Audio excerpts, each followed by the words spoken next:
Roald Dahl, The Grand High Witch, Chapter 4.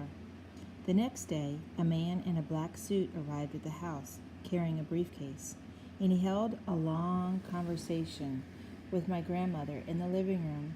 I was not allowed in while he was there, but when at last he went away, my grandmother came to me, walking very slowly and looking very sad.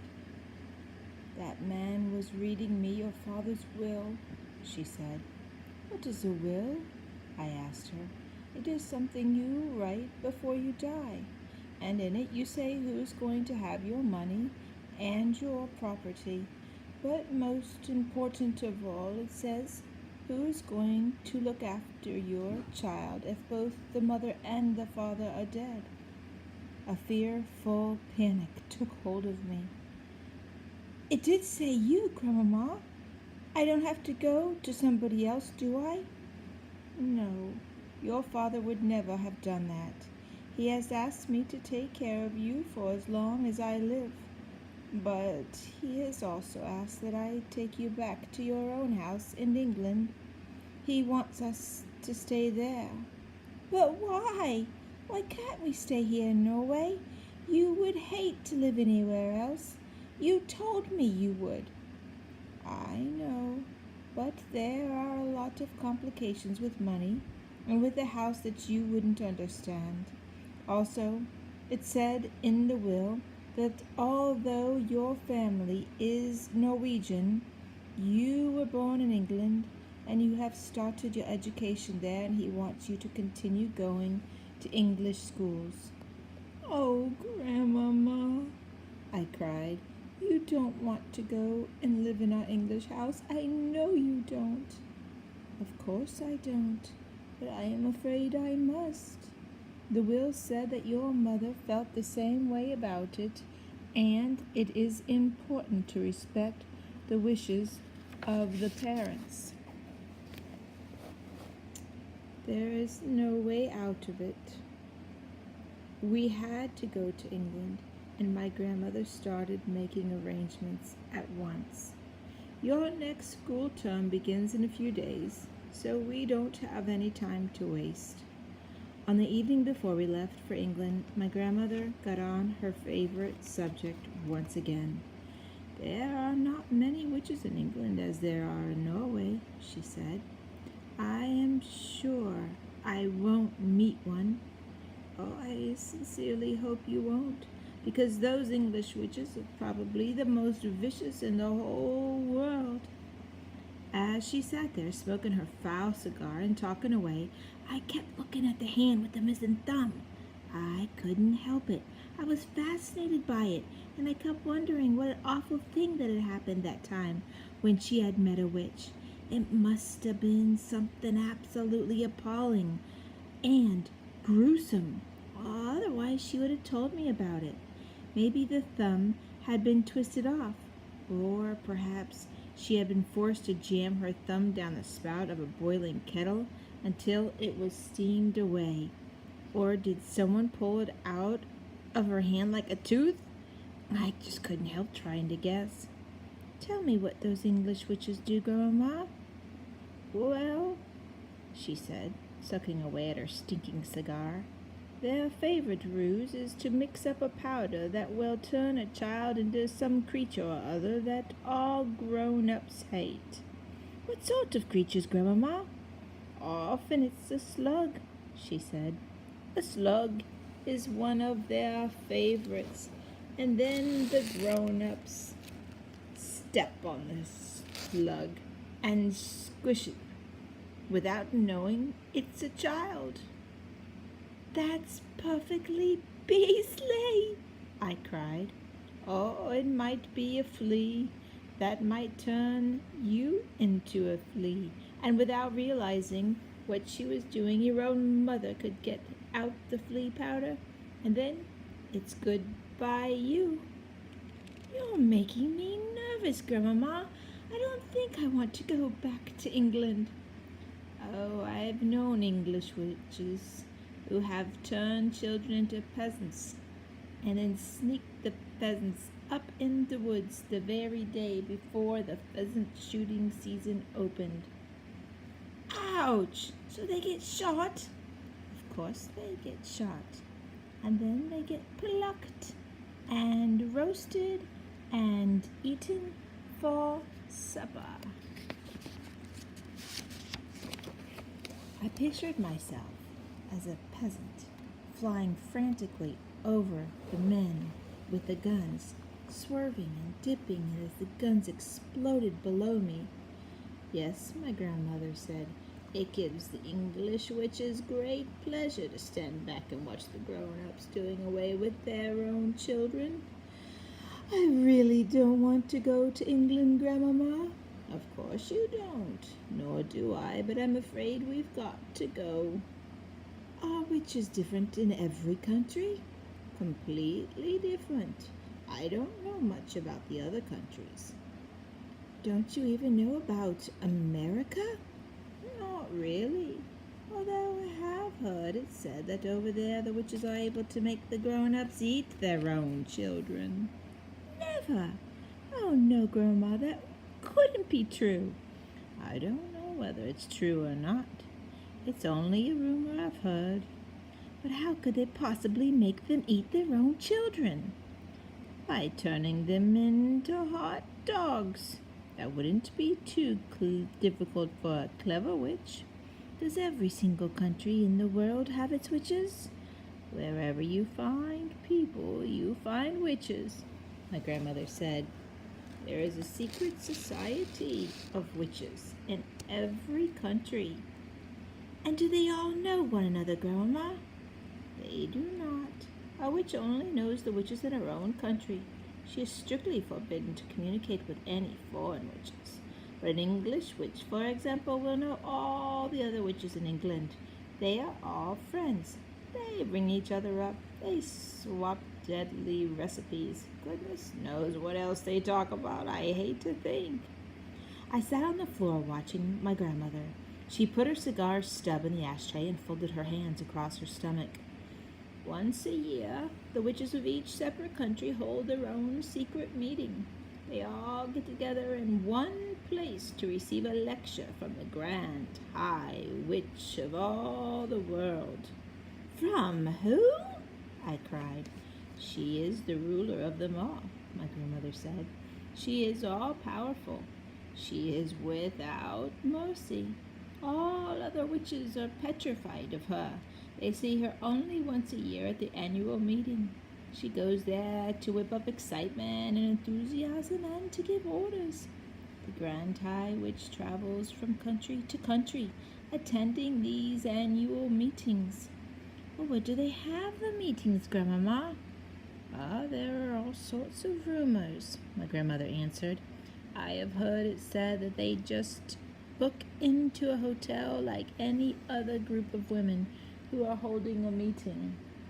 I have also heard it said that some very peculiar things go on in the hotels they stay in.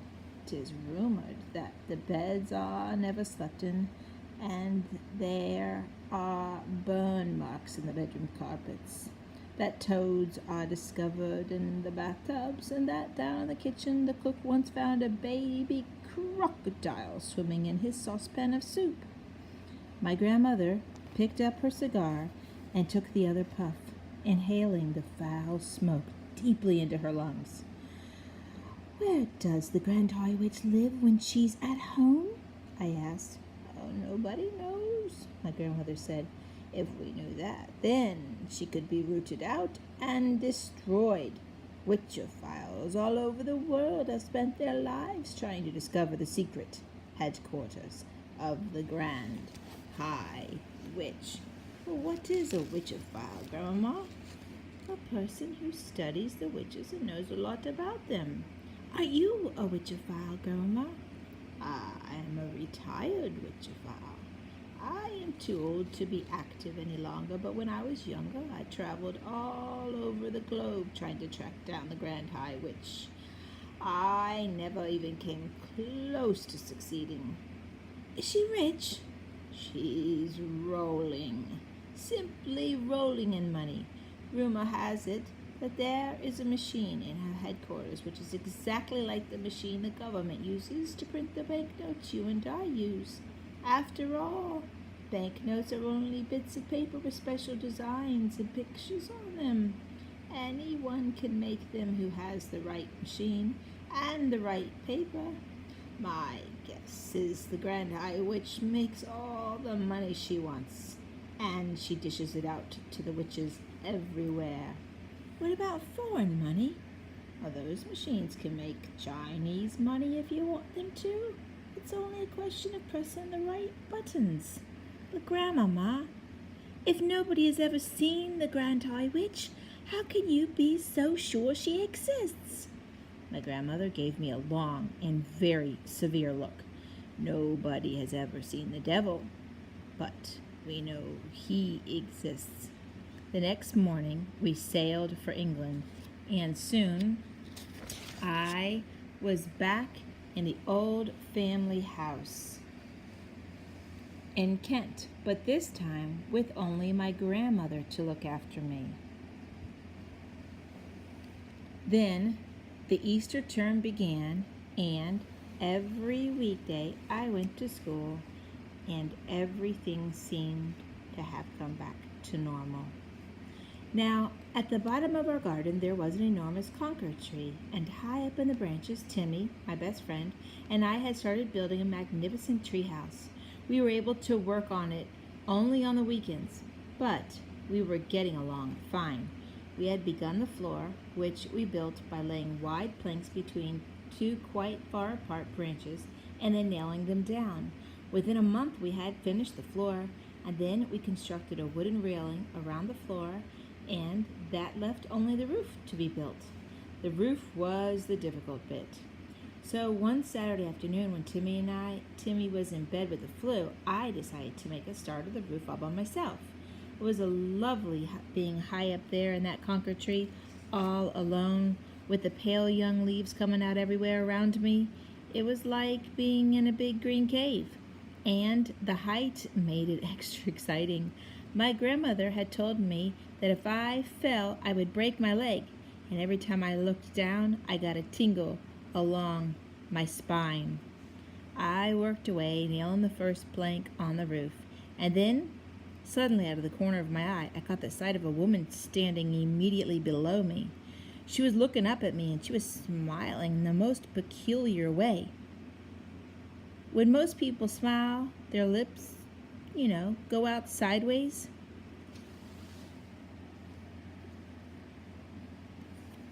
Well, this woman's lips went upwards instead of upwards and downwards, showing all her front teeth and gums. And the gums were like raw meat. It is always a shock to discover that you're being watched when you think you are alone. And what was this strange woman doing in our garden anyway? So I noticed that she was wearing a small black hat, and she had black gloves on her hands, and the gloves came nearly up to her elbows. Gloves! She was wearing gloves. I froze all over. I have a present for you, she said, still staring at me, still smiling, still showing her teeth and gums. I didn't answer.